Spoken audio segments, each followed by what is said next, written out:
Oshkosh Beer Blog. I'm Adam from McKnight Carlson Wines. And I'm RJ, the Brewmaster at Bare Bones Brewery. RJ Nordlund, Yep. the new Brewmaster. Yep. Welcome to Oshkosh, RJ. Thank you. Cool. So you started here at Bare Bones 2 weeks ago? 3 weeks ago. 3 weeks ago. Yep. How's it going? Good, real good. Brewed 2 beers now. First beer I did here was a brew with Lyle, the old Brewmaster. It was the amber, just to kind of get me get my feet on the ground running this one, and went real smooth.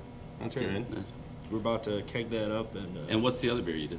I did my IPA. I did that on Friday, and it's a pretty high, a pretty bold IPA. It's got a lot of Chinook hops, a lot of Centennial hops. It's a total of over 40 pounds for 15 barrel batch. Wow. Yep. All right, so Centennial hops, I think that's kind of our clue. The segue. So Hey, because you don't have a beer that you've made on yet, we thought we'd pick a beer that is kind of like up your alley. You know, beer you like. And you narrowed it down to 3 beers. So it's Zombie Dust, Bell's Two Hearted, and Founder's Centennial IPA. Now there's a definite theme here. Yeah, I love hops. I love hops. And 2 of the 3 beers you picked use the same hop. They're single hop beers, Centennial hops. So is this one of your favorite hops to brew with?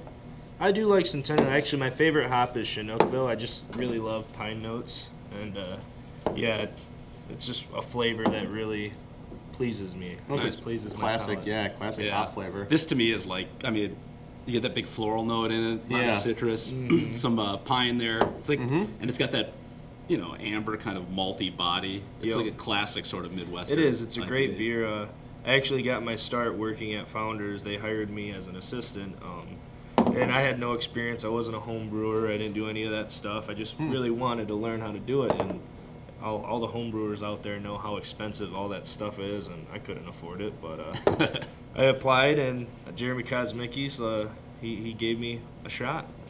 It was great, yeah. So how long did you brew at Founders? I was there for a year. I was pretty much the prep brewer. Okay. So I got all the malt ready, milled everything. I gathered all the hops, weighed everything out. I got the salts ready, the yeast sticks, the whirl flock, all that stuff. Okay. Got it where it has to go, and then the brewer would be like, beep. Press the button on the computer, and Like a head voila. chef, yeah. So from Founders, you went to Harmony Brewing? Is that? Yeah, I actually had a little pit stop in my hometown. There's a brewery opening Fetch? up called Fetch. Okay. And, was there for a little bit, helping Dan get everything running. And Fetch is up by Muskegon? Yeah, it's in Whitehall, Michigan. Okay. I grew up in Montague, which is like the little sister town to Whitehall, and grew up there. And I thought this would be a good chance to go over there. Actually, I was working at Founders, and my dad moved to Waukesha, and offered me his house. So I was talking to Jer at Founders, like, dude, my dad offered me his house for nothing. He's like, you got to do it, go take it. So just so happened the brewery was opening, and got my foot in the door there and helped out, and kind of just got sick of being back home again. Yeah. So moved back to Grand Rapids. After leaving Grand Rapids, where things are really happening. Beer City, USA, you know, that's where all the change happens. Yeah. That's where a lot of new styles come, a lot of innovation in the beer community is in Grand Rapids. New breweries popping up all the time. So after Fetch, then you went to Harmony. Yep. So there's 2 Harmony breweries in Grand Rapids. There is. right? Well, they're all the same company. In September, I think it was, Harmony opened a second location, which is themed after a German beer hall.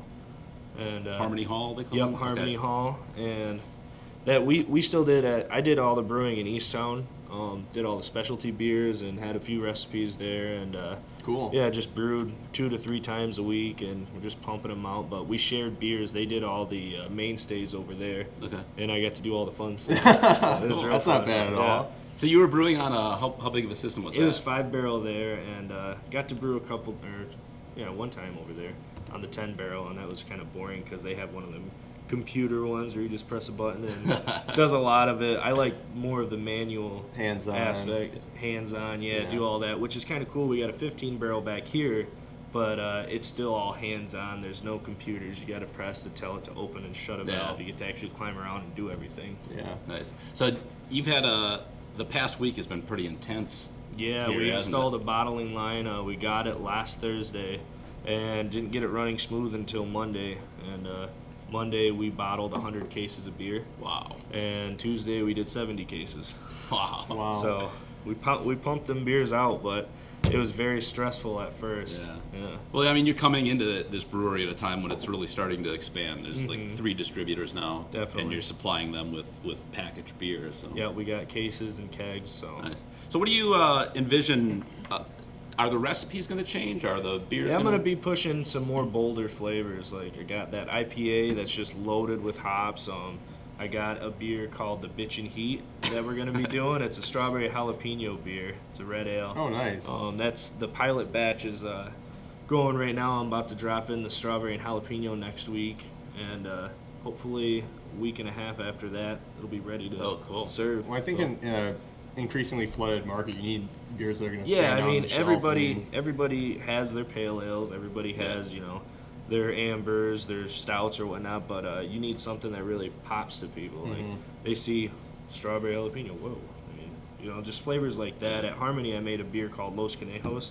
It was a Mexican hot chocolate milk stout. And that beer is a 5-barrel batch, and it was gone in like 2 weeks. It was just a beer that everybody loved because it was something unique and off the wall. So you've also got something in the works, and I'm not sure where this is with Stone Arch, the brewer from Stone We're Arch. talking with them.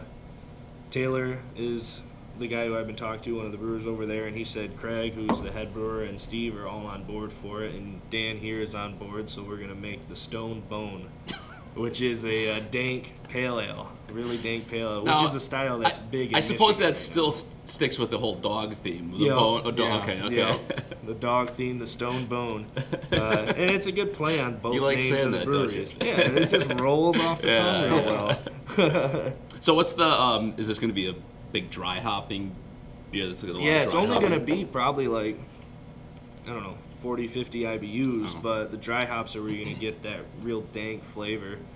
Probably use a lot of Columbus hops because those tend to give off a real dank flavor and aroma. Where and I mean, so you have this beer. This was I think the first time they brewed this was like 2000.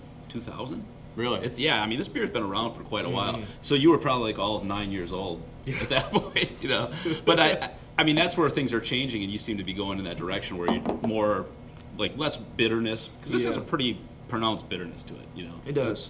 But more hop flavor. Yeah, hop flavor and just all the ingredients. Like I love malts, like just being able to use the malts to get a good flavor. I mean, I love ESBs, which is a great malty beer, and not a lot of people around here. I love Yeah. ESBs too.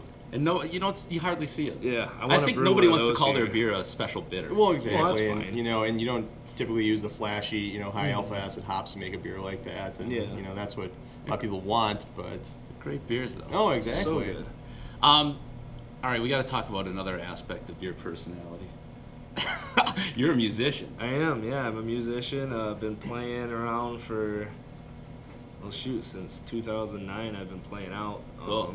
I had a pretty good following back in Michigan, and looking to build a new following here, get some musicians together, and start a band. Well, you'll be playing here, won't you? I will from time be, to time? for the anniversary party, actually. I'll be playing here on Thursday night. Oh, nice. Hopefully we get a good group of guys. I got one of my buddies from back home coming in to play fiddle, so Cool. that'll be That's cool. So, and that's the kind of, you were kind of doing like a country influence sort of Kind of, psychedelic yeah. country, a lot of different genres blending into songs that are at their core country songs. Nice. Okay. I'll, in the YouTube comment section, I'll post some links to some of your sites where your music is, so you can check out his music too. That's very cool. So, how's the transition going? How do you like being here in Oshkosh? I like it, actually. I've been meeting some really cool people. I love living right downtown on Algoma. I'm just right there on Main Street. I've been walking down to other bars and whatnot. Nice. Still got to go to Gardina's. Yep. But I will get there, Excellent, But, yeah. Yeah, it's been fun checking out. Excellent. Well, Good RJ, it's downtown. been great talking to you. It's great to have you in Absolutely. Oshkosh. Welcome. Cheers. Looking forward to what the future holds Yeah, for you. cool. Yeah. Yeah. Pros. Cheers. Here you're gonna listen to whatever kind of band we are play some reggae music, kind of. I think maybe. I don't know. Take it away, Justin.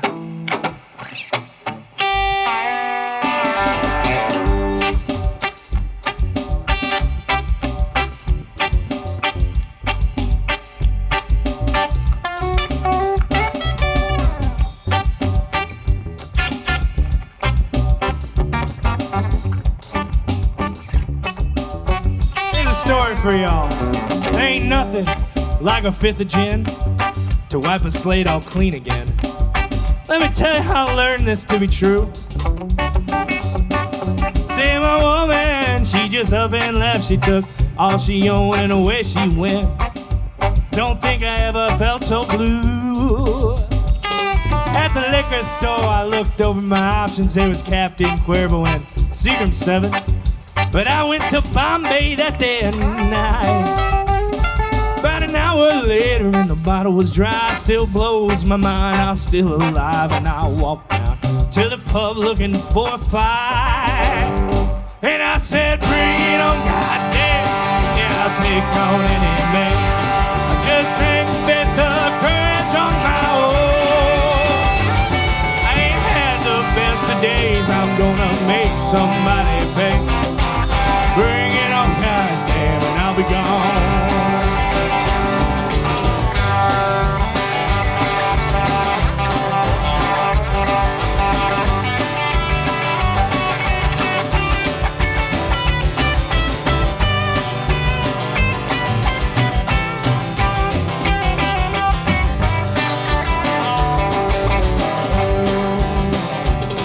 Well, from the bar came a mountain man with hands the size of frying pans, and I tell you, it really didn't end very well.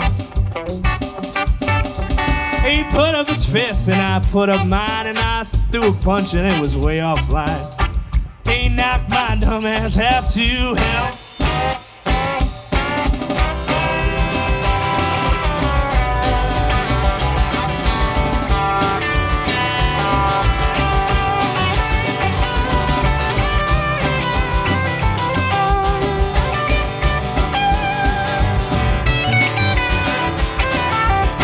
Here's the funny part.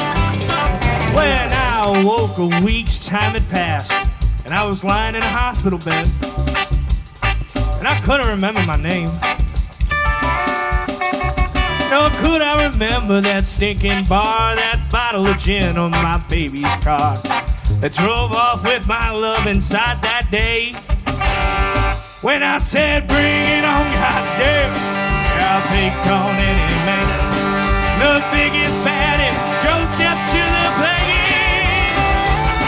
And the best part of it is I don't remember any of it. That's how gin will give you a clean slate.